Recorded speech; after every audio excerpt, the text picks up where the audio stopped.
Good afternoon. My name is Mike Lang. I'm Director of Emergency Services for Mahaska Health here in Oskaloosa. I'd like to take a few minutes to discuss court-ordered drug rehabilitation treatment versus voluntary treatment. I have a brief PowerPoint presentation that I'm going to share with you.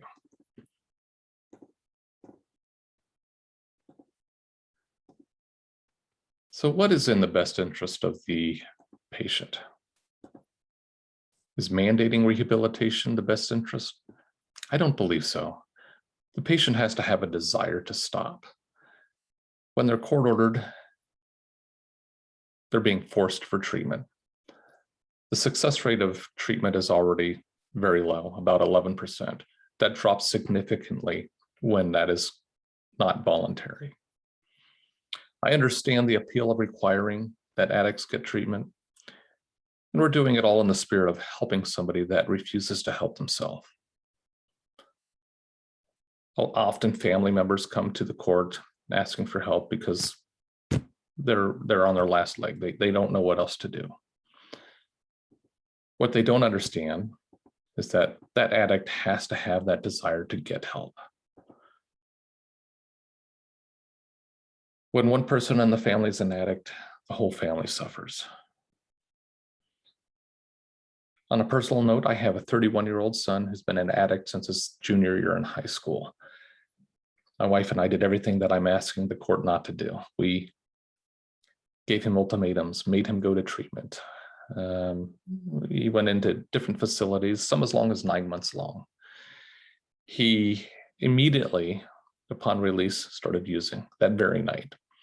Eventually, we realized that we can't make him want to stop. He has to figure that out on his own.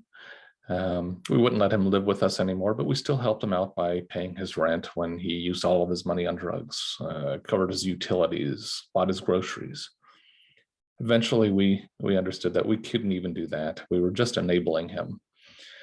So we stopped, we cut everything off, and there were times when he's been homeless in his life, and that's really tough as a parent.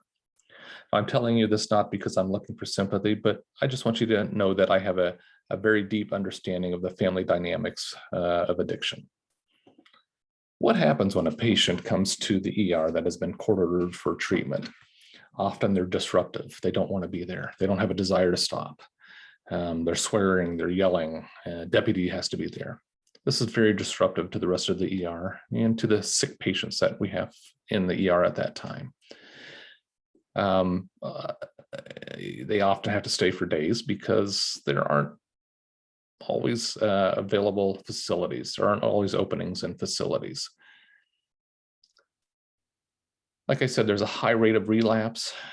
So the facilities often don't take patients that are court-ordered. They want people that are voluntary because they know that they have to have that desire to stop. So what do I propose? I propose that we work together and we create a comprehensive list that provides clear guidance for addicts and families that have a desire to stop using or to help their loved one.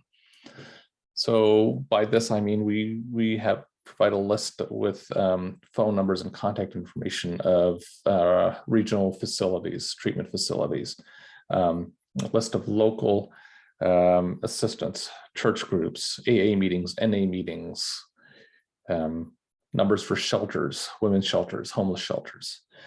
And I think that by doing this and showing the citizens of Mahaska County that we're compassionate and we can provide this guidance, that we will help quite a few people with that. And I look forward to working with you on this endeavor. Thank you so much.